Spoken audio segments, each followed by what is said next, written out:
The gorge starts slowly, cutting through the top limestone layers without developing any major rapids. The walls rise steadily around us, and the wind continues to blow upstream. We travel in patchy sunlight and easy water for about 5 miles before we encounter the third rock stratum called the Coconino Sandstone. It funnels the river into a passageway so narrow that it will not fit my 4-meter kayak through sideways. Soon there are sheer sandstone walls on both sides a couple 100 feet high. From this point on, there is no way out but downstream. Still, there are no rapids of consequence, and we paddle cheerily along, commenting about the increasing beauty of the canyon and the onsetting numbness on our fingers. My hands are freezing, but this isn't so tough. I ask Brad how his boat handles when laden with 45 pounds of food and contingency gear.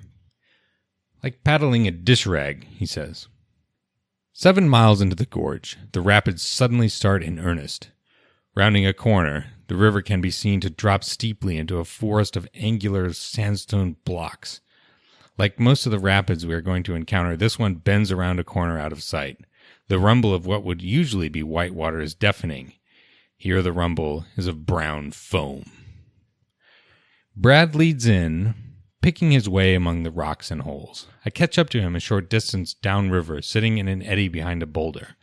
There is a huge block below him directly athwart the current. I can't see around it. Brad shouts something I don't catch as I go left around the boulder.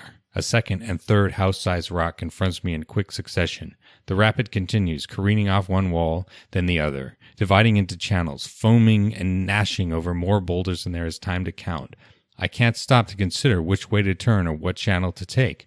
For perhaps half a mile there is only time to stroke and turn, paddle and draw. I finally arrive in calm water, with my heart pounding like someone is beating on my sternum with a mallet. Brad paddles up to me and looks me straight in the eye. He says the first dead serious thing I've heard him say in several years. We could drown.